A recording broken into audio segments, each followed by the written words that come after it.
If you watch enough pet videos online, you'll start to think that what you are doing to your indoor dog is akin to making them live through a slow-motion disaster movie playing out in real life day by day in a never-ending drip-by-drip narrative until the final climactic scene, with no Hugh Jackman or Chris Hemsworth to come sweeping in at the last minute to save them from sure peril and annihilation.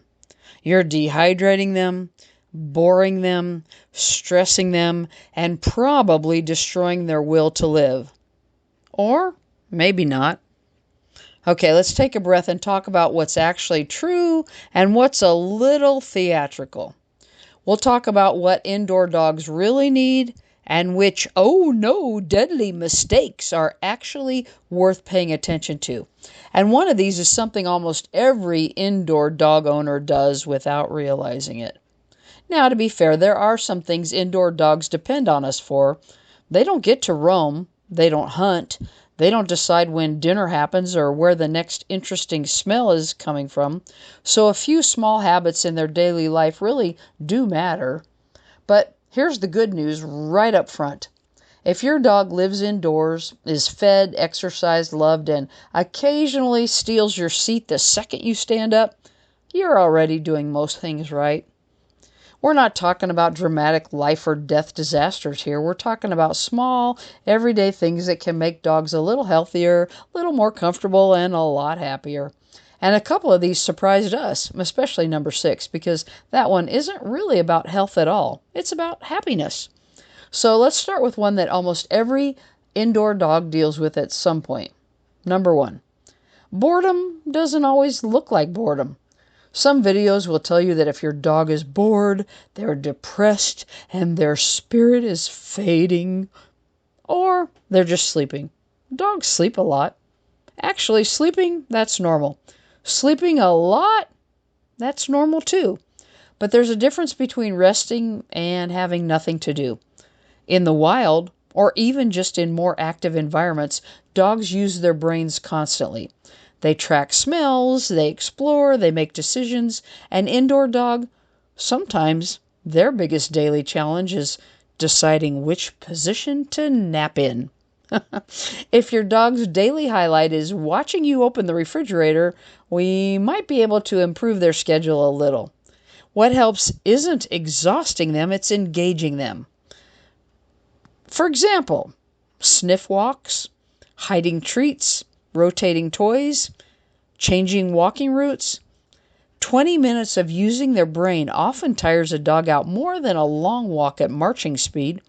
And of course, exercise doesn't hurt. It's good for them. Dogs don't need a CrossFit program, but they do need something to do besides supervising you making coffee.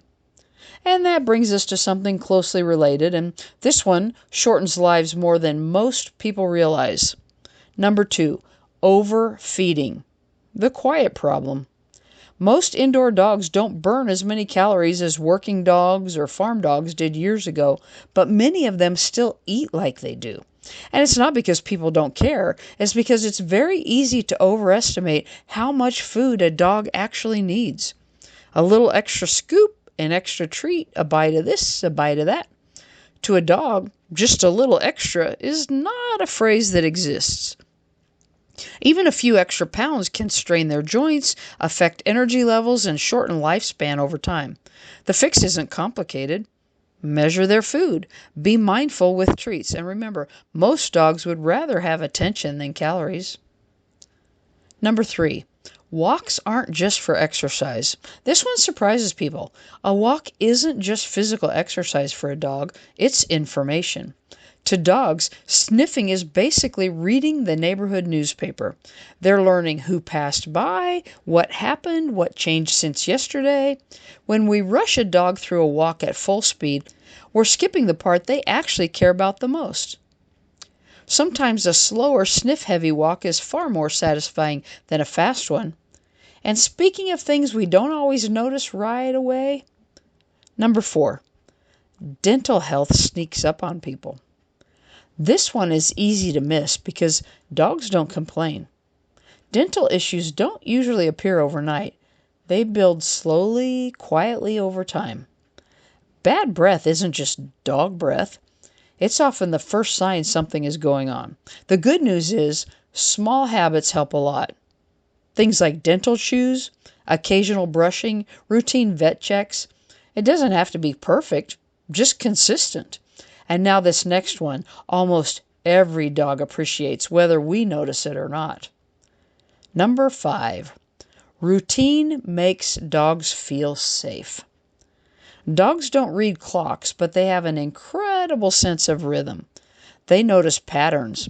When meals happen, when walks happen, when people leave and come home.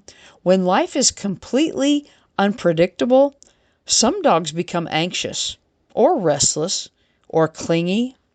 A simple routine helps dogs relax because they know what to expect. And honestly, they're usually better at remembering the schedule than we are. And if you forget dinner, don't worry. Your dog will absolutely be the first one to let you know. Number 6, comfort and territory matter more than we think.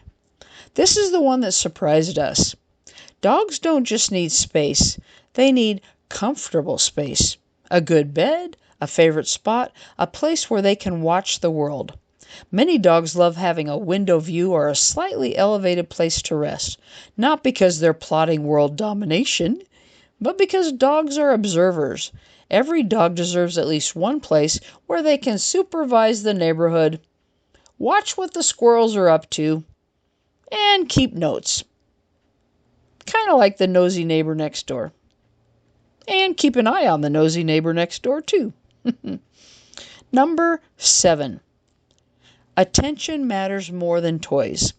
This last one here might matter the most. Dogs enjoy toys, for sure. They enjoy treats. Don't even think they don't. But what they value most is interaction. A few minutes of play, talking to them, training them something simple, teaching them a new trick, even just sitting together, hanging out. To your dog, 5 minutes of real attention beats 20 minutes of being in the same room with you while you scroll your phone. They don't measure time the way we do. They measure connection. And that means the world to them. So, are you accidentally hurting your indoor dog?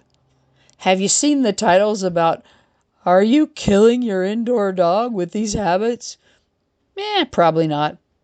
But could a few small changes make their life better, more comfortable, more interesting, more fun, make them a little bit happier? Absolutely. The good news is, none of these things are all that complicated. Most of them are just little small adjustments, and dogs do notice those small things. They notice routines. They notice comfort. They notice attention.